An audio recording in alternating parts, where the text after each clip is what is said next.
Hi hello ನಮಸ್ತೆ welcome back Shivadeep YouTube channel. ನಾವು ಇವತ್ತು ಮದುವೆ ಮನೆ ಶೈಲಿಯಲ್ಲಿ ತೊಂಡೆಕಾಯಿ ಪಲ್ಯನ ಯಾವ ರೀತಿ ಮಾಡೋದು ಅಂತ ನೋಡ್ಕೊಬರೋಣ. ಅರ್ಧ kg ಆಗೋಷ್ಟು ತೊಂಡೆಕಾಯಿನ ಕ್ಲೀನಾಗಿ ವಾಶ್ ಮಾಡಿಬಿಟ್ಟು ಈ ಥರ ಸೈಡ್ ಎಡ್ಜಸ್ ಎಲ್ಲ ಕಟ್ ಮಾಡಿಬಿಟ್ಟು ಈ ಥರ ರೌಂಡಾಗಿ ಚಿಕ್ಕದಾಗಿ ಕಟ್ ಮಾಡಿಟ್ಕೊಂಡಿದ್ದೀನಿ. ಬನ್ನಿ ಹಾಗಾದರೆ ಯಾವ ರೀತಿ ಮಾಡೋದು ಅಂತ ನೋಡ್ಕೊಬರೋಣ.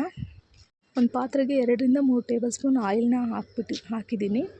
ಆಯಿಲ್ ಹೀಟ್ ಆದ ನಂತರ ಇದಕ್ಕೆ ಒಂದು ಅರ್ಧ ಟೇಬಲ್ ಸ್ಪೂನ್ ಸಾಸಿವೆನ ಸೇರಿಸ್ಕೊಳ್ತಿದ್ದೀನಿ.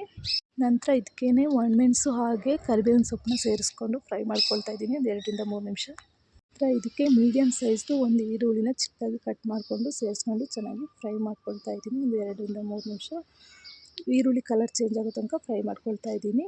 ಈಗ ಇದಕ್ಕೇನೆ ನಾನು ಒಂದು ಅರ್ಧ ಟೇಬಲ್ ಸ್ಪೂನಷ್ಟು ಉಪ್ಪನ್ನು ಸೇರಿಸ್ಕೊಂಡಿದ್ದೀನಿ. ಹಾಗೆ ಅದಕ್ಕೇನೆ ಈಗ ಕಟ್ ಮಾಡಿರೋ ತೊಂಡೆಕಾಯಿಗಳನ್ನ ಸೇರಿಸ್ಕೊಂಡು ಚೆನ್ನಾಗಿ ಫ್ರೈ ಮಾಡ್ಕೊಳ್ತಾ ಇದ್ದೀನಿ.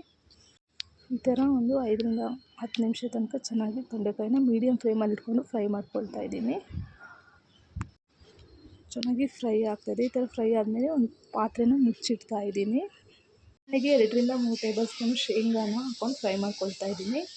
ಹಾಗೆಯೇ ಖಾರಕ್ಕೆ 5 ರಿಂದ 6 ಒಣಮೆಣಸನ್ನ ಹಾಕ್ಕೊಂಡು ಫ್ರೈ ಮಾಡ್ಕೊಳ್ತಾ ಇದ್ದೀನಿ. ಅದಕ್ಕೇ ನಾನು ಒಂದು 1/4 ಕಪ್ಪಷ್ಟು ತೆಂಗಿನಕಾಯಿನ ಸೇರಿಸ್ಕೊಂಡಿದ್ದೀನಿ. 1 ಟೇಬಲ್ ಸ್ಪೂನಷ್ಟು ಧನಿಯಾಕಾಳನ್ನ ಸೇರಿಸ್ಕೊಂಡು ಫ್ರೈ ಮಾಡ್ಕೊಂಡಿದ್ದೀನಿ. ಈ ಥರ ಬೇಯೋಕ್ಕಿಟ್ಟಿರೋ ತೊಂಡೆಕಾಯಿನ ಮಧ್ಯ ಈ ಥರ ಕೈ ಆಡಿಸ್ಕೊಳ್ತಾ ಇರಿ, ಇಲ್ಲಾಂದರೆ ಅದು ಸೀದೋಗ್ಬಿಡುತ್ತೆ. ಖಾರಕ್ಕೆ ಹಾಕಿರೋ ಮಸಾಲೆಗಳು ತಣ್ಣಗಾದ್ಮೇಲೆ ರುಬ್ಕೊಳ್ತಾ ಇದ್ದೀನಿ.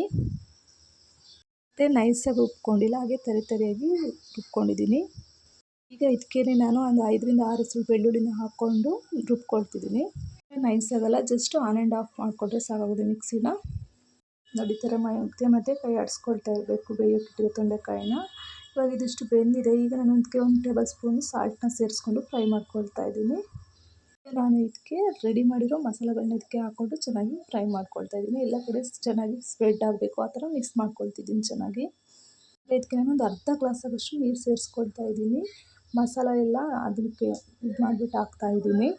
ಮಿಕ್ಸ್ ಆದಮೇಲೆ ಒಂದು ಪ್ಲೇಟ್ನ ಮುಚ್ಚಿ ಒಂದು 5 ನಿಮಿಷ ಮೀಡಿಯಮ್ ಫ್ಲೇಮಲ್ಲಿ ಬೇಯಿಸ್ಕೊಳ್ತಿದ್ದೀನಿ.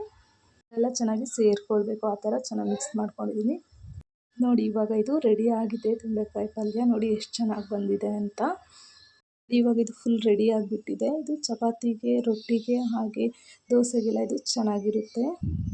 ನೋಡಿದ್ರಲ್ಲ ಫ್ರೆಂಡ್ಸ್, ಇವತ್ತಿನ ರೆಸಿಪಿ ನಿಮಗೆ ಇಷ್ಟ ಆದರೆ ಪ್ಲೀಸ್ ಒಂದು ಲೈಕ್ ಮಾಡಿ, ಹಾಗೆ ಕಮೆಂಟ್ ಮಾಡಿ, ಶೇರ್ ಮಾಡಿ. ಇದೇ ರೀತಿ ಈಸಿ ರೆಸಿಪಿಗಳಿಗಾಗಿ ನಮ್ಮ ಚಾನಲ್ನ ಸಬ್ಸ್ಕ್ರೈಬ್ ಮಾಡ್ಕೊಳ್ಳಿ. Thank you so much.